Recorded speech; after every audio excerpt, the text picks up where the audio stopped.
Butterfly effect sequence. The hypochondriac.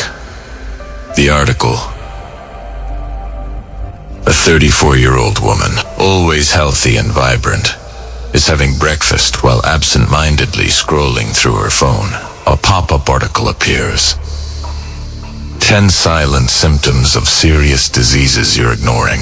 Out of curiosity, she clicks. She reads about fatigue, headaches, tingling sensations. Common things. Things everyone feels.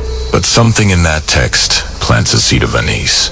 She closes her phone, but the list keeps echoing in her mind throughout the day. The first appointment. 3 days later, she wakes up with a slight pain in her back.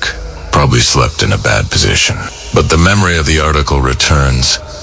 Back pain can indicate kidney problems. Anxiety grows. She schedules an appointment with a general practitioner. The doctor examines her, orders some routine tests as a precaution, and says everything is fine.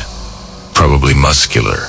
She leaves relieved, but not completely convinced. What if the tests show something? Waiting for the results consumes her for an entire week. The cycle begins.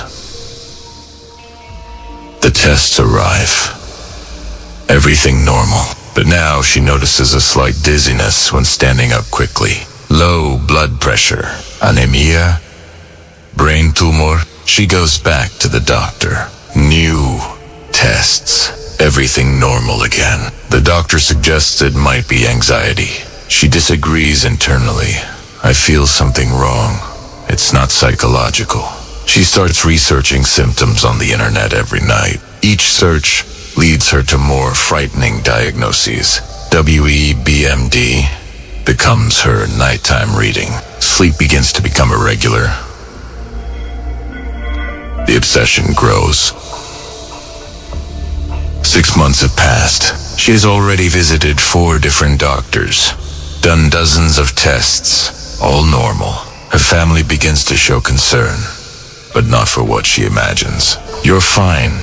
You need to stop this, they say. But she is not fine now. She feels palpitations, shortness of breath, chest pains. She's certain it's her heart. A cardiologist does a complete checkup. Perfect heart, he mentions delicately. Have you considered that this might be anxiety manifesting physically? She hears, but doesn't accept.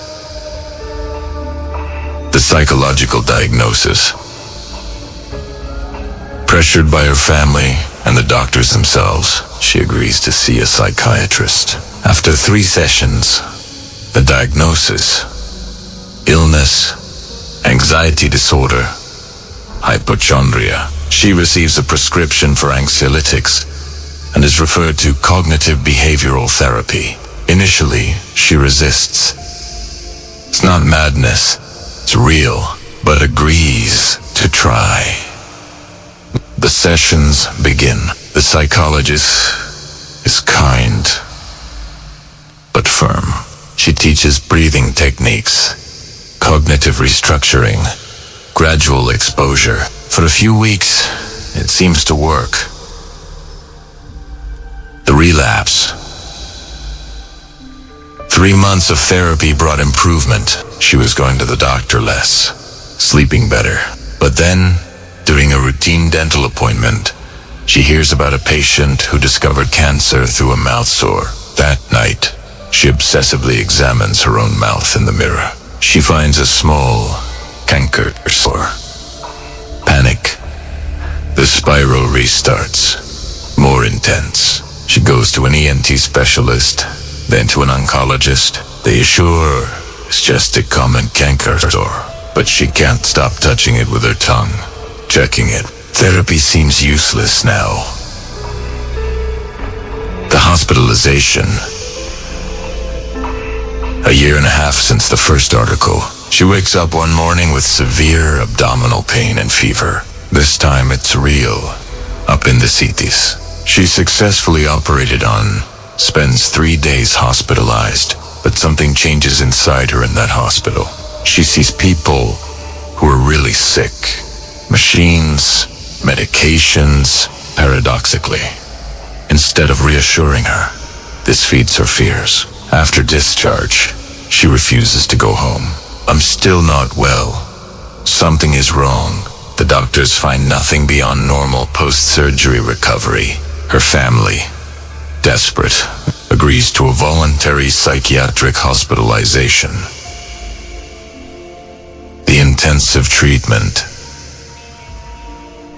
At the psychiatric clinic, she receives intensive treatment, adjusted medication, daily therapy, support groups. For 2 months, she seems to stabilize. She learns about her triggers, about how the mind can create real physical symptoms. She's discharged with a rigorous follow-up plan. But at home, alone at night, the fears return. She notices a swollen lymph node in her neck. Enlarged lymph node could be lymphoma, even knowing it's the pattern repeating. She can't resist. She returns to the hospital, the frequent resident.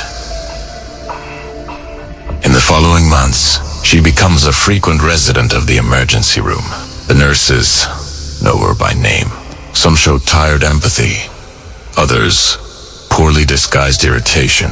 She does tests and more tests. CT scans, mysteries, biopsies. She spends hours in waiting rooms, hospital corridors, sharing space with people with infections, viruses, bacteria. Her immune system, previously impeccable, begins to weaken from chronic stress and lack of sleep.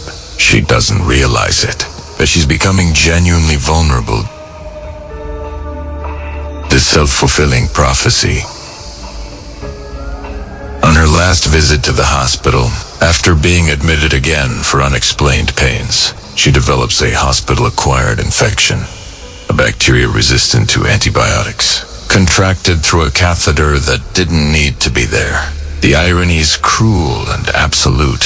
Her tests, for the first time in 2 years, show something really wrong. Sepsis.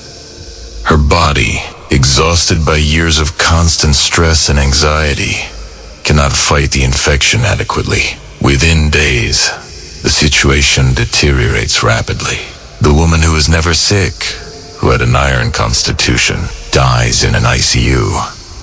Not from the disease she so feared finding, but from the relentless search for it. The nightmare she created in her mind finally materialized, but not in the way she imagined. The prophecy was fulfilled because it was pursued.